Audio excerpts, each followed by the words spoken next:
I want to start with a paradox so strange, so disorienting, that if you truly let it sink in, it can change the way you walk through your life. Here it is. Reality doesn't exist until you look at it. Pause there for a second. Let that sentence sit with you, because I know it sounds impossible. It sounds like the kind of thing only scientists in white coats or monks on mountaintops would say. But the truth is, you experience this every single day. You just never realized you were doing it. Let me show you. There was a moment in my life, small, ordinary, forgettable, where everything quietly shifted. I was staring at a situation that felt frustrating, fixed, and absolutely unchangeable. You know the kind. A result that seems already written, already decided, already real. And then, something subtle happened. I didn't change the situation. I didn't get lucky. I didn't suddenly become smarter or more capable. I simply shifted how I looked at it. One slight change in attention, one shift in the lens I was using, and the outcome, the one I was so convinced was locked in place, collapsed into something entirely different. Not because the world changed, but because the version of me observing it changed first. And that was the day I learned the paradox that physicists have been trying to tell us for decades. The moment you observe something, you influence it. And the moment your mind lands on a possibility, every other possibility falls away. It's called the observer effect. And here's what almost no one understands. It doesn't only happen in labs. It doesn't only happen with photons and particles and double-slit experiments. It happens in your relationships, in your decisions, in your self-worth. It happens in every moment you look at your life and silently tell yourself what is true. Because the instant you observe something through fear, through doubt, through old beliefs, you collapse your reality into a version that matches it. And most people do this without even realizing they're doing it.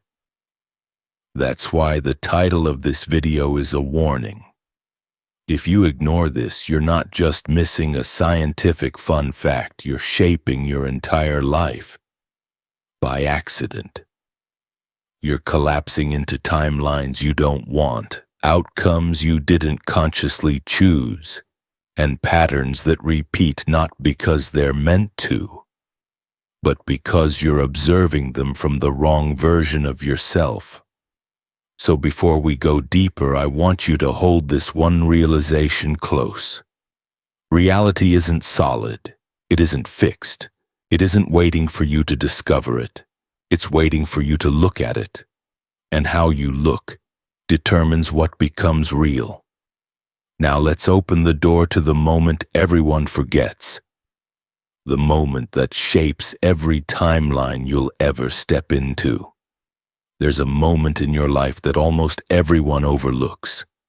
A moment so quick, so quiet, so ordinary, that you've probably lived through it millions of times without ever noticing it. But this moment is the gateway, the hinge, the exact point where one timeline closes and another begins. I call it the forgotten moment. It happens right before you decide what something means, right before you tell yourself what is real, right before your mind collapses possibility into certainty. It's the moment of observation. You don't see it because it slips between your thoughts. It hides in the space before your reaction. It's the stillness right before you judge a situation, label a person, or decide who you think you are. Most people skip past this moment entirely. They jump straight into interpretation, straight into fear, straight into old stories. And because they skip it, they never realize something profound. You're not experiencing reality. You're experiencing the version of reality your observation just locked into place. Think about that. Every time you look at a challenge and whisper to yourself, "And this is too hard," you collapse into a timeline where it is.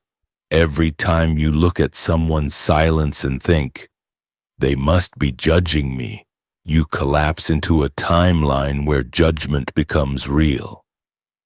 Every time you look at your future and assume nothing will change, you collapse into a future that matches that assumption. Not because that's the truth, but because that was the frequency of the observer in that forgotten moment. This is why some people repeat the same patterns, attract the same problems, or feel stuck in the same emotional loops. It's not fate. It's not the universe working against them. It's simply unconscious observation shaping their world. And the wild part is this: you can change your entire life by changing how you enter this forgotten moment. If you slow down just enough, if you become aware of the exact instant you're about to observe something, you gain access to a power most people never discover. Because in that single, silent, easily missed moment, you're not reacting to reality. You're choosing it. Now that you see the doorway, let's step into the experiment that revealed this secret to the world. The experiment that proved observation doesn't just reveal reality, it creates it. If there's one experiment that rewrote our understanding of reality, it's the double-slit experiment. But I don't want to explain it the way textbooks do. I want you to feel it, because when you feel it, you'll understand why your life changes the moment you observe it. Picture this: a dark room, silent, still. Only one device sits in the center, a panel with two narrow slits carved into it, and a screen behind it waiting to record whatever passes through. Now imagine a scientist sending tiny particles, little packets of light, toward those slits. He's not watching. He's not measuring. He's not trying to interfere. He simply lets them move.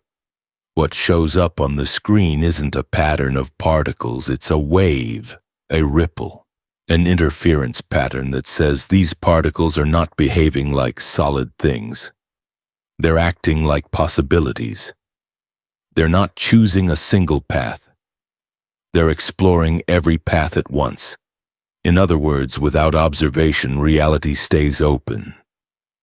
Fluid, undefined, a cloud of potential waiting to collapse into form. But then something strange happens. The scientist decides to observe. He adds a simple detector, nothing dramatic, nothing magical, just a tool to watch which slit each particle passes through. And instantly, everything changes.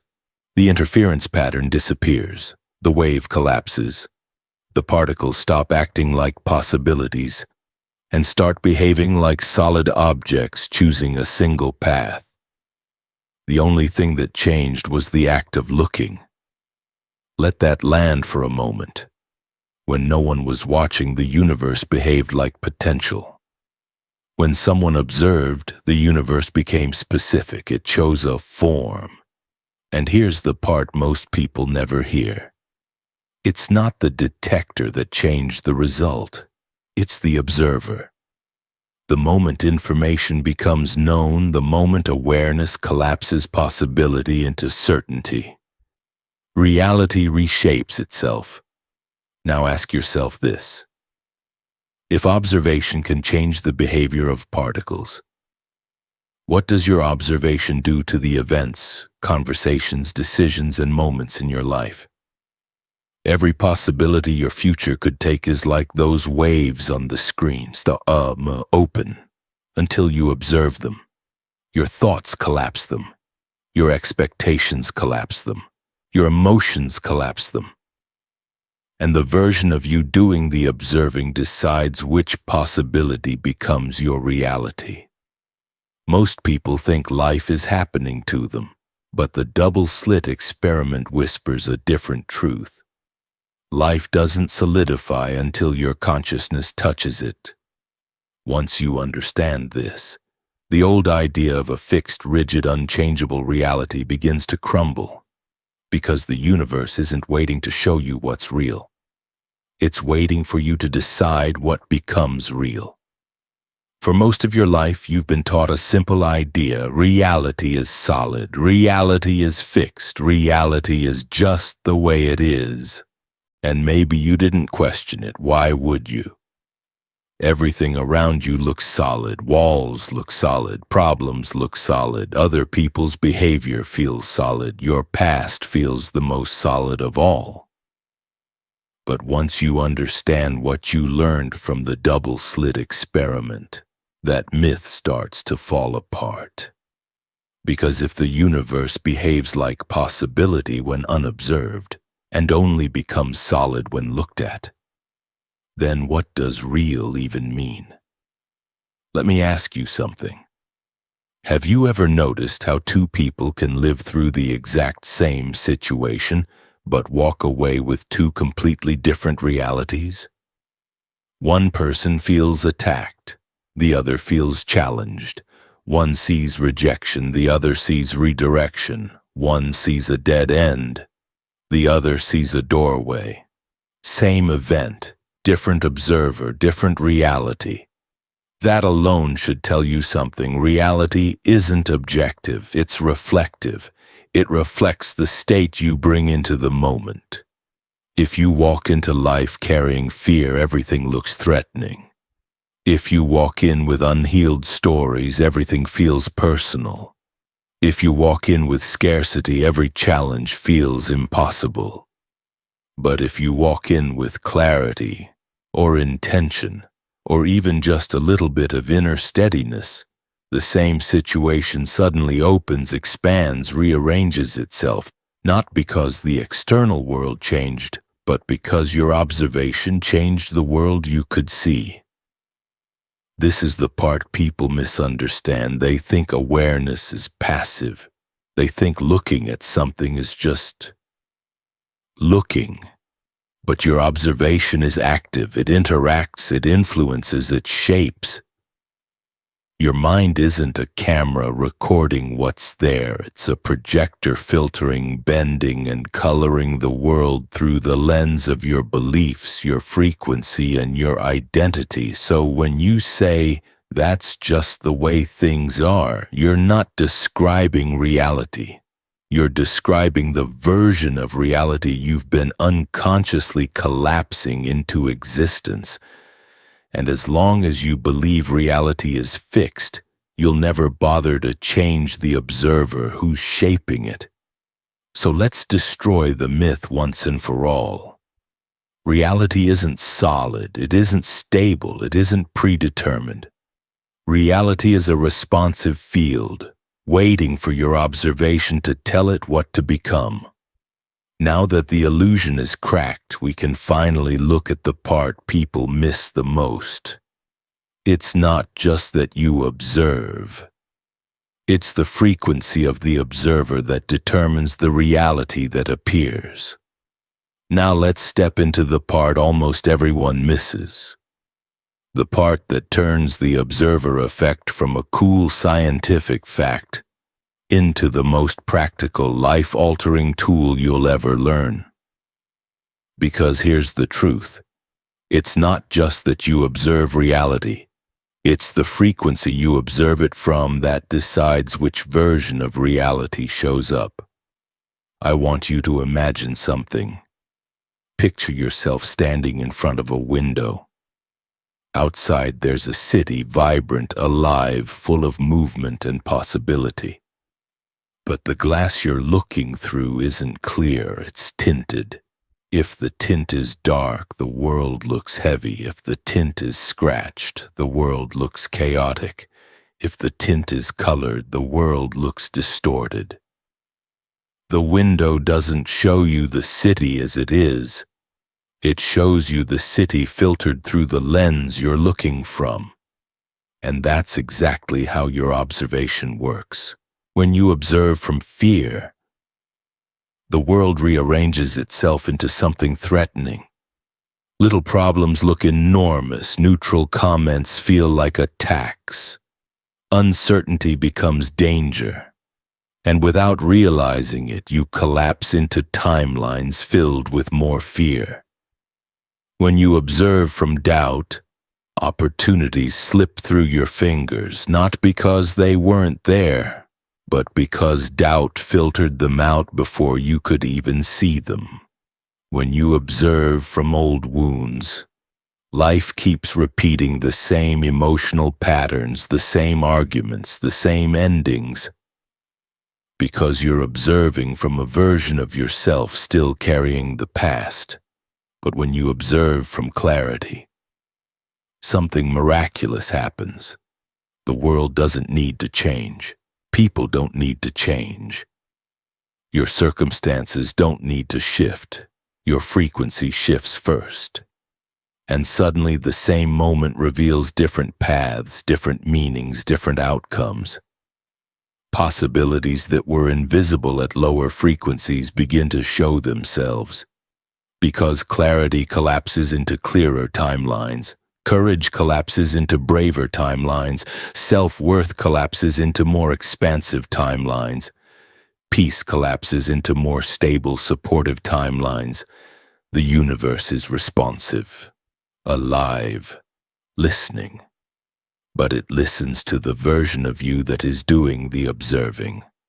Not the one you wish you were, not the one you pretend to be, but the frequency level version of you in that exact moment.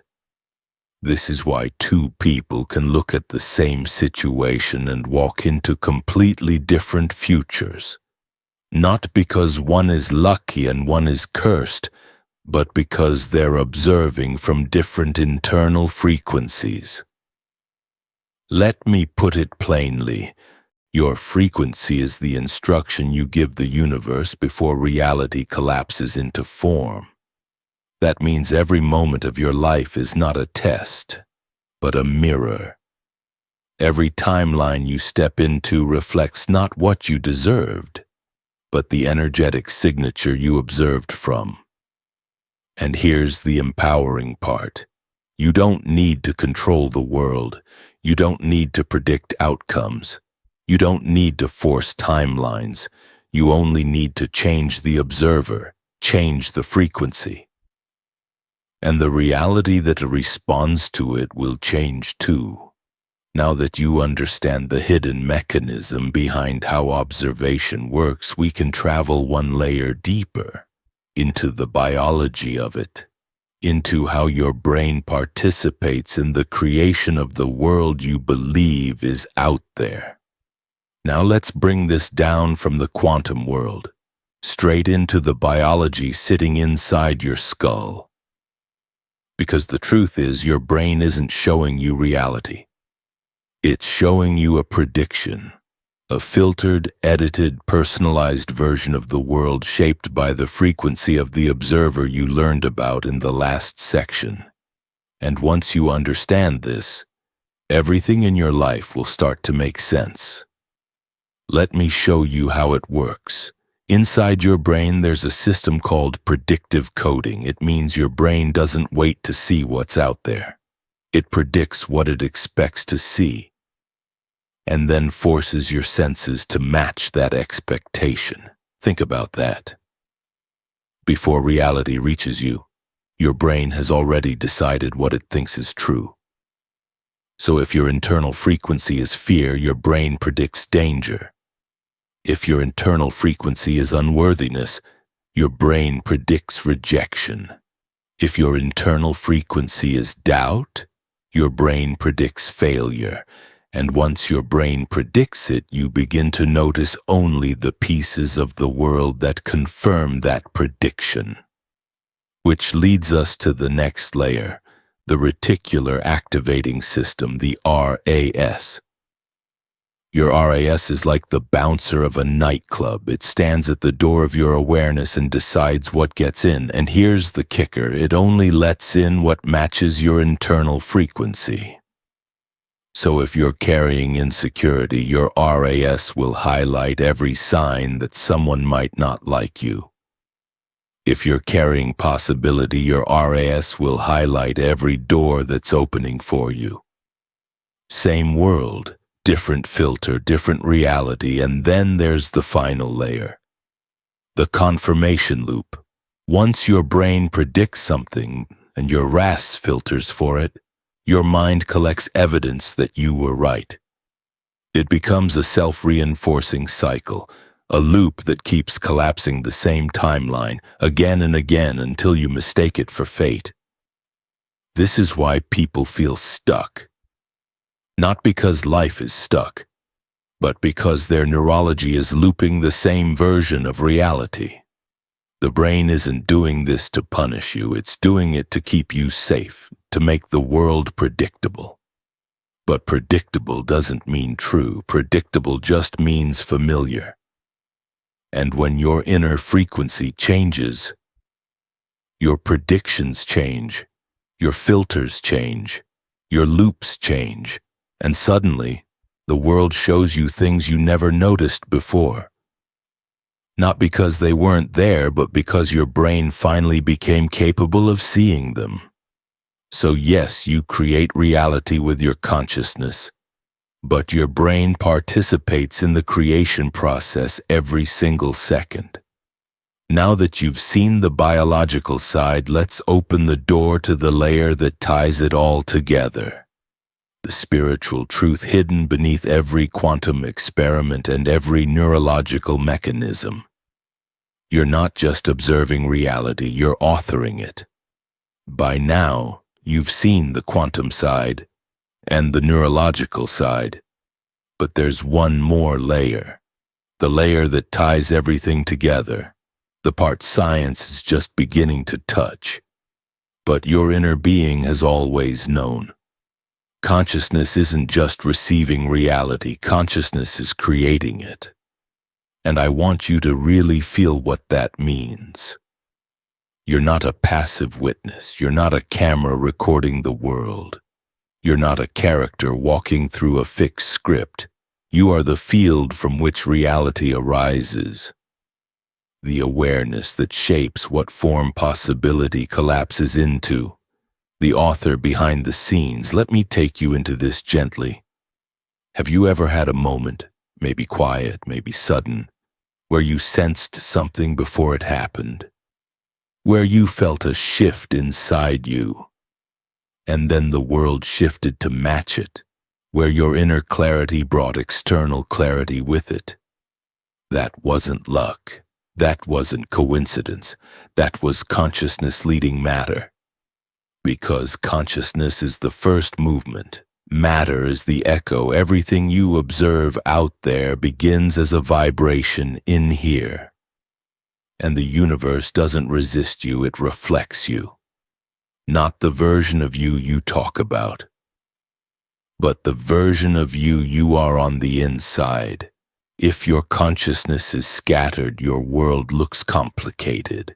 If your consciousness is heavy, your world feels dim. If your consciousness is wounded, your world becomes a place that presses on old bruises. But when your consciousness becomes intentional, steady, grounded, awake, the world begins to reorganize itself around that clarity. People shift. Opportunities appear. Synchronicities line up in ways logic can't explain. Because consciousness is not inside your body. Your body is inside consciousness. You're not a person trying to influence reality. Your reality expressing itself through a person. This is why spiritual traditions throughout history and quantum experiments in modern science come to the same conclusion.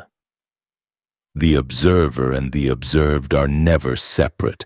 When you change the observer, you change what is being observed. When you shift the state of your consciousness, you shift the reality that surrounds you. And this is the moment where everything you thought you knew about life happening to you begins to fall away. 'Cause if consciousness creates form, then unconscious observation creates chaos, and awakened observation creates choice. Now that you understand the spiritual mechanics of creation, we need to look at something far more urgent. What happens when you observe your reality blindly from the wrong frequency without even knowing you're doing it? Before we go any further, I need to ask you something important, and be honest with yourself when you hear it. How many moments in your life have you observed blindly? I'm not talking about dramatic moments. I'm talking about the small ones, the everyday ones, the ones that slip past your awareness faster than a heartbeat. The moment someone pauses before they answer you, and you assume they're judging you. The moment a plan changes, and you assume it means something bad is happening. The moment someone pulls away emotionally, and you assume it's because you're not enough. These are the moments where blind observation takes over, where you're not choosing your frequency. You're collapsing reality from an unconscious version of yourself, and the consequences are bigger than you think. Because when you observe from old wounds, you recreate old timelines. When you observe from insecurity, you attract situations that confirm it. When you observe from fear, you collapse into futures filled with more of it. This is why some people feel like they're living the same year on repeat. Not because life refuses to change, but because they're observing from the same internal frequency that created the old patterns. Blind observation builds loops. Loops in your relationships, loops in your emotions, loops in your choices, loops in your self-image. You're not stuck. You're just reliving the same reality your unconscious mind keeps collapsing into place. And here's the hardest truth to face. If you don't consciously decide who the observer is, your past will decide for you. Your childhood will decide. Your trauma will decide. Your insecurities will decide. Your fears will decide, not because you choose them, but because you never stopped them. This is the danger of ignoring the observer effect. Not the science, but the spiritual, psychological, energetic reality behind it. When you observe blindly, you choose blindly. And when you choose blindly, you walk into futures you never meant to create. But once you become aware, once you see the mechanism clearly, you reclaim the power most people never know they have. And that sets the stage for the moment of revelation. The moment where the truth finally clicks, that the most powerful quantum observation in history is the one you've been using your entire life. Everything you've heard so far leads to this moment. This is the point where the entire story folds back onto itself, and you finally see what's been hiding in plain sight. Because after all the experiments, after all the neuroscience, after all the layers of consciousness, one truth rises above everything else. The moment you observe, you choose your fate. Let me say that again, slower this time, because this is the line your mind will want to rush past, but your life needs you to understand. Every observation is a choice. Every choice collapses a timeline. Every timeline becomes your reality. People think choices only happen in big moments. Saying yes, saying no, leaving, staying, starting over. But that's not true. The most powerful choices happen in the silent instant before you interpret what something means. That forgotten moment we talked about earlier. It's not empty. It's the birthplace of your entire life. Because when you observe a situation, you're not reporting what's real. You're selecting what becomes real. And here's the revelation most people never discover. You have been using the most powerful quantum tool in existence every single day, without knowing you were using it. Your observation is the mechanism, your frequency is the instruction, your reality is the result. This is why the observer effect isn't just science, it's not just philosophy, it's not just spirituality. It is the most important intersection between all three, the place where your consciousness meets the fabric of reality and tells it how to behave. And the wild part, you don't need to learn how to use it. You've been doing it since the moment you became aware. You only need to learn how to use it consciously. Because every time you look at yourself and think, I'm not enough, you collapse into a timeline where that becomes true. Every time you look at your future and think, nothing's going to change, you collapse into a future where nothing does. Every time you look at a challenge and think, I can figure this out, you collapse into a timeline where you actually do. The power isn't new. The power isn't rare. The power isn't something you need to earn or chase or manifest. The power was always within you, in the quiet, invisible act of observation itself. And this is why ignoring it is so dangerous. Because the most powerful quantum observation in history isn't happening in labs or telescopes or equations. It's happening right now. Inside you, through you. Every time you decide, consciously or unconsciously, how you're going to look at the world. Now that you finally understand this truth, it's time to cross the bridge from awareness into practice. Now that you understand the truth, now that you see how observation shapes timelines, it's time to talk about something far more important. How do you observe correctly? Because knowing the observer effect is one thing. Using it consciously, using it powerfully, using it in a way that reshapes your life, that's something else entirely. So I want to give you 4 methods, not theories. Not abstract ideas, but real practical tools that change how you collapse reality, starting the moment you use them. These 4 techniques work together. Think of them like tuning the instrument of your consciousness before you play the song of your reality. Let's begin. 1. Quantum neutrality, observing without judgment. Most people don't observe, they judge, they react, they assume. But neutrality is the doorway to clear timelines. When you observe without immediately labeling something as good or bad, your mind opens a wider field of possibilities. Neutrality sounds simple, but it's one of the most powerful states you can enter. Because when your mind is neutral, you stop collapsing reality from fear, ego, or old stories, and the universe stops mirroring those old patterns back at you. Try this the next time something happens. Pause, inhale, and say to yourself, I don't know what this means yet. That tiny pause stops you from collapsing into the wrong timeline and keeps infinite possibilities open just a moment longer. 2.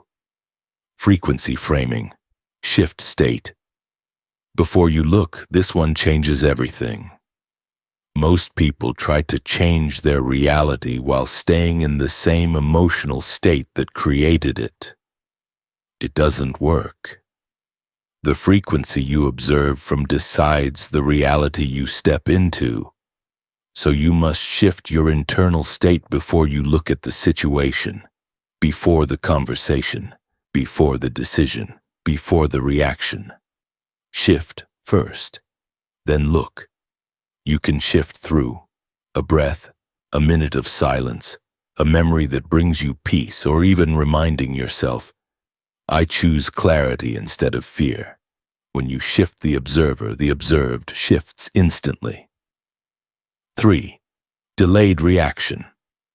The 3-second override. This technique is simple but profound. Your unconscious mind reacts instantly. Your conscious mind needs a moment to catch up. So practice giving yourself 3 seconds before you respond to anything. 3 seconds to breathe. 3 seconds to interrupt old patterns. 3 seconds to choose the version of you who will collapse the next moment of your life. Because impulsive reactions always collapse the past. Intentional reactions collapse the future you actually want. This tiny delay is how you reclaim control over the timelines you keep stepping into. 4. Timeline selection.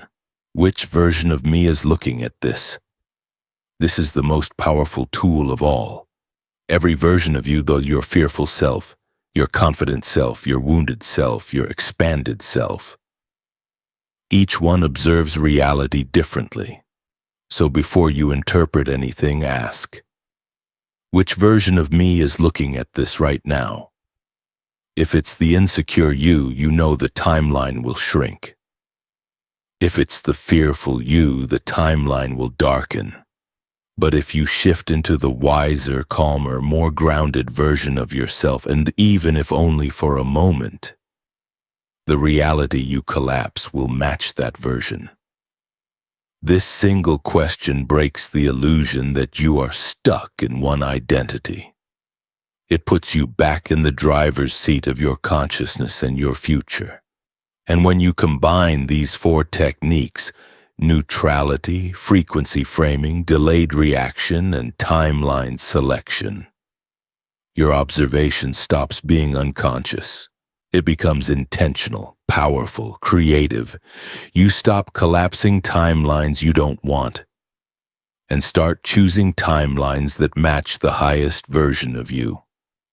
Now that you have the tools, it's time to anchor everything into one final reminder. A truth that stays with you long after the video ends. If you've made it this far, something inside you has already shifted. Maybe quietly, maybe subtly, but it's there. Because once you understand the power of the observer, Tina, you can't unsee it. You can't go back to believing life just happens to you. You can't pretend your frequency doesn't matter, or that your awareness is passive. You know too much now. So let me leave you with something simple, something honest, something true enough to change your life if you let it. You're not stuck. You're not cursed. You're not behind. You're not broken. You're simply observing your life from a version of you that no longer reflects who you're becoming. That's it. Your patterns aren't prisons. They're echoes. Echoes from an older self. The one who didn't know how much power they had. The one who collapsed reality unconsciously. The one who never paused in the forgotten moment before meaning took shape. But now, you do know. You know that every time you look at your life, you're shaping it. You know your frequency decides what you notice and what notices you. You know clarity reveals paths that fear could never see. And if that's true, then your entire future changes the moment you change the observer. So when life feels confusing, when a moment feels overwhelming, when you're tempted to fall back into old loops, just remember this one sentence. You're not trapped. You're just observing from the wrong version of yourself. Shift the observer, and the timeline shifts with you. Your next reality isn't waiting for luck or timing or permission. It's waiting for you to look at it from the version of yourself who's finally ready to receive it. Before we end, I want to leave you with a question. Not a small question, not a casual one, a question that's going to follow you long after this video ends. If the way you observe reality shapes your timeline, then who is the you that's doing the observing? Think about that. Because the observer isn't just a pair of eyes, it's an identity, a story you carry, a set of beliefs you inherited, a frequency you've been living inside without even noticing. Most people never question this. They assume they are who they are, fixed, defined, permanent. But here's the twist. The observer itself is not solid, not stable, not final. You can shift who you are just as easily as you shift how you look at the world. And once you do, the timelines available to you change instantly. So if today's video showed you the power of observation, the next video will show you the deeper truth. The observer identity. Why who you are determines what you see. Because the next evolution in your consciousness isn't about observing differently. It's about becoming the version of you who naturally collapses better realities. I'll meet you there.